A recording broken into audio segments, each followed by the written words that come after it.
moi, je veux dire ce qu'il faut faire d'abord. Gérald Pichon, à mon sens. D'abord, c'est prendre acte du fait que l'antiracisme est un faux semblant.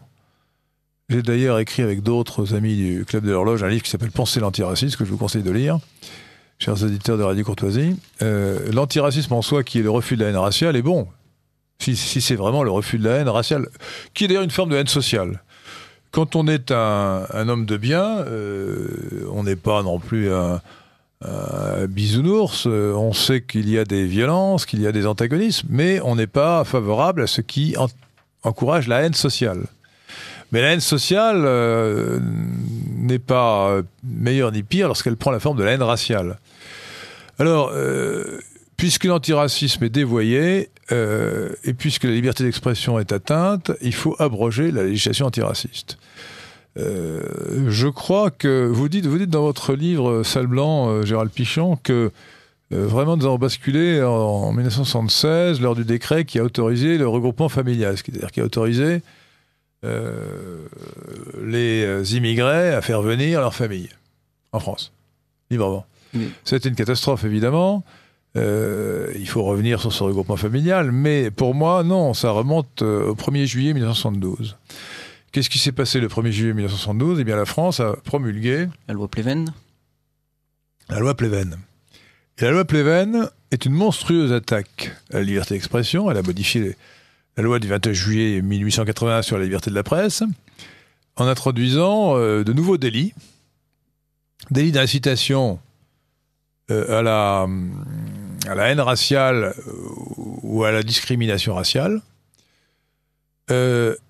Et plus généralement, d'ailleurs, délit d'incitation à la haine ou à la discrimination en raison, le texte dit à raison, soit de la race, mais soit de l'ethnie, soit de la nationalité, etc. Aujourd'hui, il y a 20 critères de discrimination qui sont interdits. Le dernier en date étant la discrimination selon le lieu de résidence. Bien. Et je soutiens, Gérald Pichon, que nous avons changé de constitution sans s'en apercevoir. Je ne parle pas du texte de la constitution elle-même, qui est restée celle de 1958, avec les amendements qui ont suivi. Je parle du fond, de l'esprit de la constitution.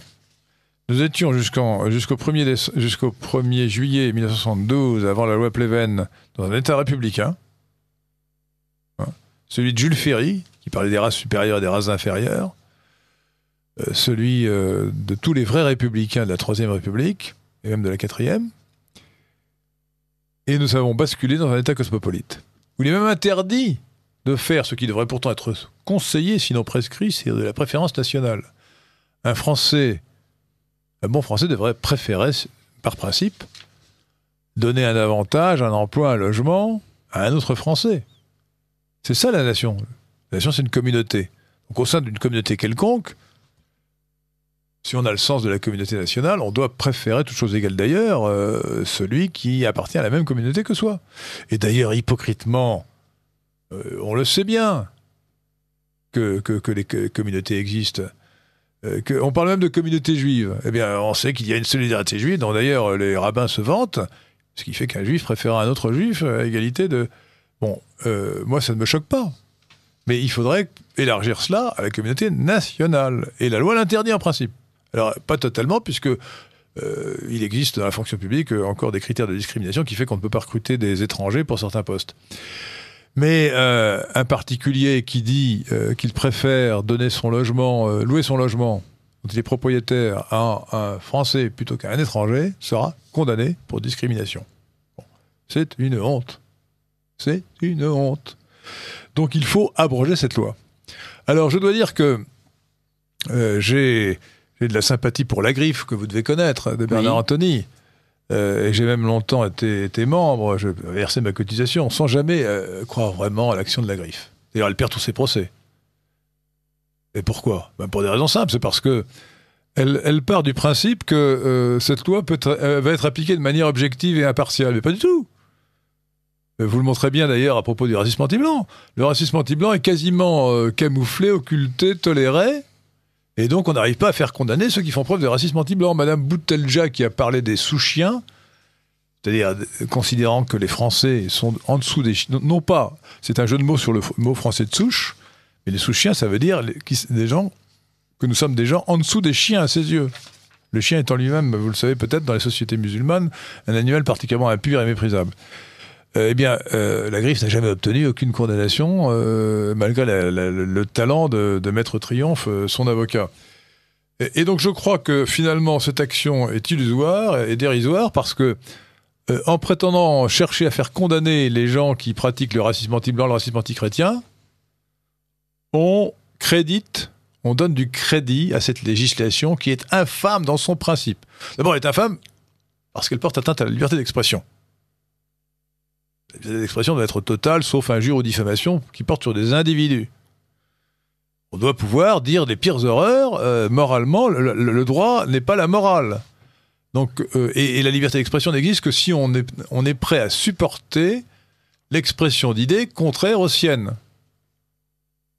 Et donc, moi, je suis breton, mais je trouve que on doit autoriser les gens à dire que les Bretons sont des crétins, des bêtes, ou qui sont sales. Je trouve ça très désagréable à entendre. Je crois que c'est faux. Mais je pense qu'on doit pouvoir le dire. Voilà. Et aujourd'hui, les appels à la haine contre les Bretons, qui sont à la lettre de la loi, ça devrait être condamnés, ne seront jamais condamnés. Si vous dites sale Auvergnat, vous ne serez pas condamné. Si vous dites sale Auvergnat, vous ne serez pas condamné. Sale Breton, vous ne serez pas condamné. Si vous dites sale Juif, vous serez condamné, et lourdement. Pourquoi cette discrimination ? Pourquoi est-ce qu'un Auvergnat vaut bien un Juif, que je sache ? Pourquoi est-ce qu'on a le droit de dire sale Auvergnat et pas sale Juif ? Moi, je suis parti qu'on a le droit de dire n'importe quoi, sauf l'injure individuelle. Bon.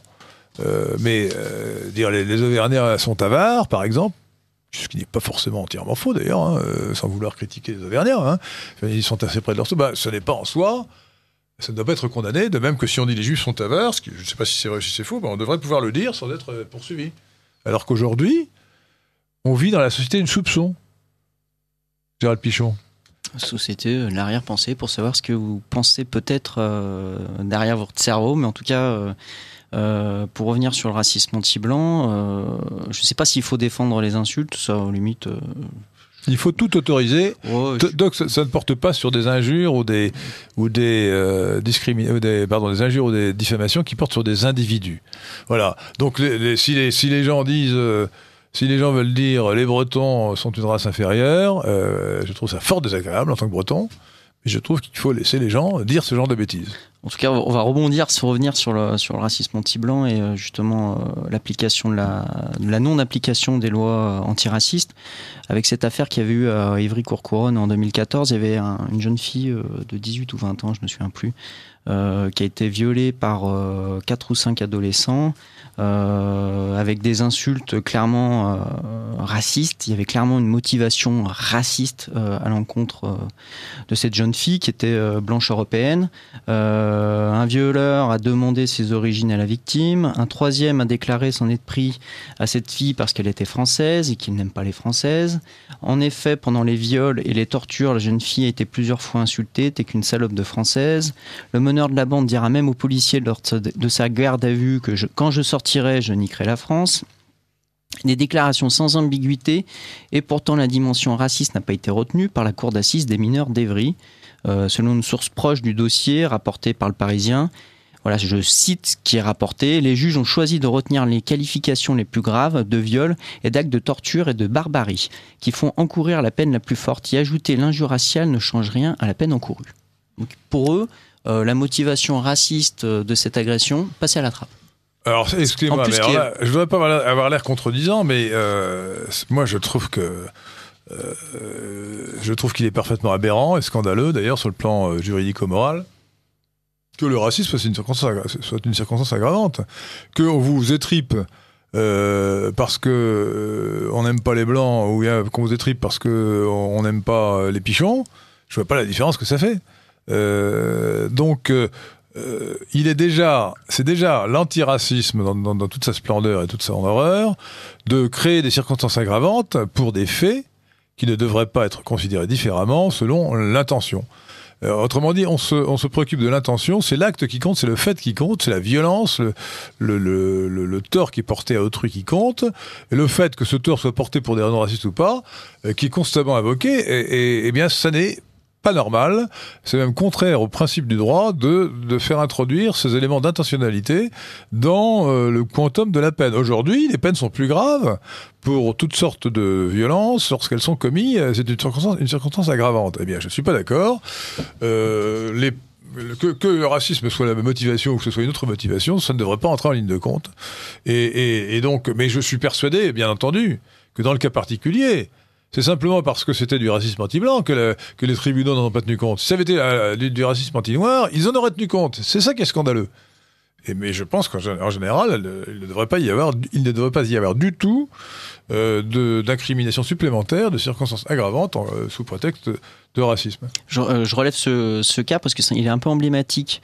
Donc non seulement on n'a pas relevé le racisme anti-blanc après ce viol, mais en plus il y a eu des consignes de diète médiatique qui ont été données aux journalistes. Et donc il a fallu attendre un article de Valeurs Actuelles et d'autres journaux, on va dire, de la infosphère pour évacuer ce viol, mais pas un journal, pas un média d'envergure qui s'intéressait à cela. Et je crois que même après à ce cas de racisme à Évry, à ce viol. Je pense qu'un médium d'envergure s'est intéressé à cela, c'est Radio Courtoisie. Oui. Et c'est vrai. Et d'ailleurs, les comptes rendus du procès, que ce soit sur certains sites internet de la grosse presse, n'ont pas fait état de ces insultes. Joël. Vous écoutez Radio Courtoisie, le libre journal d'Henri de Lesquen, qui reçoit en première partie Gérald Pichon, essayiste, sur le thème « Contre tous les racismes, peut-on parler du racisme anti-blanc ?» Alors Gérald Pichon a écrit « Sale blanc, chronique d'une haine qui n'existe pas » aux éditions Idée, préface de Pierre Sautarel, livre à lire absolument. Je le dis souvent quand je reçois l'auteur d'un bon livre. Mais le sujet est grave et vous le traitez avec toute la pertinence et la force de persuasion qui convient sur ce sujet grave qui est le racisme anti-blanc. Un auditeur de Radio Courtoisie, les réfugiés politiques sont des gens lâches qui n'ont pas le courage de rester chez eux pour défendre leur cause. Un auditeur, dans Le Monde de l'éducation paru il y a 10 ans, il était dit que 95% des agresseurs sexuels venaient d'Afrique et que 95% des victimes étaient blanches. Voilà. Aucune statistique ethnique sur les personnes agressées en France n'existe. Donc affirmer que 95% des femmes qui sont violées en France sont blanches, je ne sais pas d'où sortent ces chiffres. J'ai bien cherché. Ça me paraît tout à fait inventé, parce que ça me paraît beaucoup quand même. Les viols ne sont pas limités à une catégorie de la population résidant en France. Alors, est-ce que vous êtes partisan de continuer à interdire les statistiques raciales et ethniques comme elles le sont actuellement ? Non, moi je serais pour qu'on puisse... libérer la parole sur ce sujet-là. Libérer les statistiques. Libérer les statistiques, mais en tout cas, on n'y va pas. On n'y va pas et je pense que l'outil statistique va servir justement à faire la promotion de la diversité, donc des Afro-Maghrébins, à l'encontre de la population majoritaire, donc des populations des Européens de souche. Moi, je vois bien une police de la diversité, je l'ai appelée comme ça, bientôt arriver dans les campagnes ou dans certains quartiers pour dire qu'il manque de diversité, qu'il manque d'Afro-Maghrébins ici. Mais c'est déjà le cas. On reproche à certaines chaînes de télévision de ne pas avoir une proportion suffisante de non-blancs, de non-français de souche, pour imposer des quotas. Alors, c'est assez vrai, c'est-à-dire que le risque des statistiques ethniques ou raciales, je pense qu'il faut les faire parce qu'il ne faut pas refuser la vérité, mais c'est qu'elles seront utilisées comme elles le sont aux États-Unis. Et en Grande-Bretagne. Et en Grande-Bretagne, pour favoriser certaines populations par rapport à d'autres. C'est-à-dire les immigrés par rapport aux Français de souche. Dans une politique qui transforme les Français en étrangers dans leur propre pays. Comme l'expression a été lancée dans le grand discours de Birmingham d'avril 1968 d'Enoch Powell, que vous trouverez d'ailleurs, chers auditeurs de Radio Courtoisie, sur le site de La Voix des Français, ainsi que sur mon site personnel, lesquin2017.com. Ce grand discours d'Enoch Powell vraiment est à lire, et Enoch Powell, donc l'homme d'État britannique, qui d'ailleurs a vu sa carrière arrêtée brutalement par ce discours, parce qu'il a osé dire la vérité, annoncer ce qui allait se passer, et annoncer la transformation de la Grande-Bretagne, en disant, mais les Blancs, les Anglais de souche, se sentent devenir étrangers dans leur propre pays. Gérald Pichon. Exactement, oui. Je crois que ce discours, on peut le transposer à la France 10 ans plus tard, étrangers dans leur propre pays. Oui, ça, c'est une évidence dans certains endroits, même dans certaines villes. Oui. Un auditeur vous reproche de ne pas arriver à prononcer le mot noir. Oui. Vous n'arrivez pas à le prononcer ? Non, j'ai un peu de difficulté. Pourquoi ? Non, aucune. Non ? Non. Parce que il faut appeler les choses par leur nom. Oui, mais comme la libération, il faut refuser l'intimidation, la sidération du cosmopolitiquement correct. Par conséquent, il faut appeler les choses par leur nom. Il faut dire le mot race, qui n'est pas honteux.